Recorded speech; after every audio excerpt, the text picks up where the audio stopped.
Pulse joins us now. And Natalie, this is actually ridiculous. I mean, we've got one pandemic that comes out of nowhere here, and it's all Wuhan and Dr. Anthony Fauci and gain of function. And whoops, just as we're getting beyond that now, here comes the monkeypox, and that's all Dr. Anthony Fauci too. Explain to us how he seems to have basically a monopoly on the global pandemic market. Yeah, it's certainly some convenient timing when it comes into looking to the type of research, particularly on cures and treatments for monkeypox, that Anthony Fauci's agency over at the U.S. National Institutes of Health was funding. So we uncovered beginning in 2020, but it really hit its peak last year, so kind of in the tee-up to this ongoing monkeypox outbreak, that Anthony Fauci was plowing $10 million into finding treatments for monkeypox, which is sort of curious timing given the fact that the United States a vaccine also exists, but also the fact that monkeypox wasn't necessarily on the forefront of anyone's mind back then, but it's curious that they were trying to find antiviral treatments, like I said, to the tune of $10 million. And what's even more interesting is that the people they were funding, not only were they researchers at the National Institute of Allergy and Infectious Diseases, which is the same agency that was collaborating with the Wuhan Institute of Virology,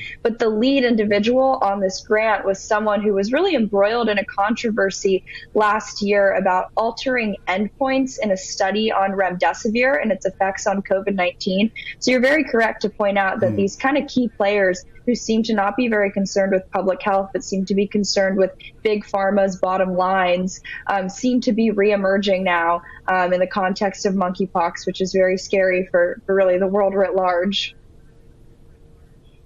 Well, it's fascinating, isn't it, that at a time when you think they've told us this COVID, it's COVID.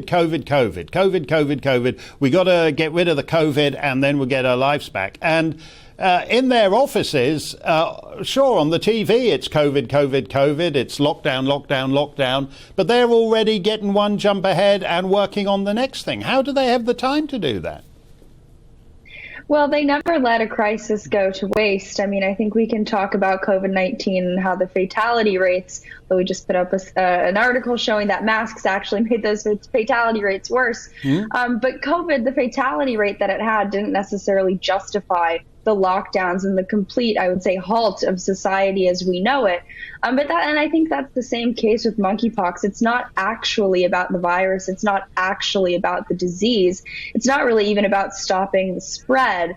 It's just about control. And I think that's why you see a lot of these kind of vaccine passports, kind of I would say the bedrock for a larger and broader social credit score. But I think they saw how successful they were when it came to COVID-19, how even individuals in the West, people who should be championing individual liberty, personal responsibility, liberals, as we call them over here, were some of the loudest champions of shedding every single one of those rights in the name of public health for a disease that really wasn't that deadly to begin with.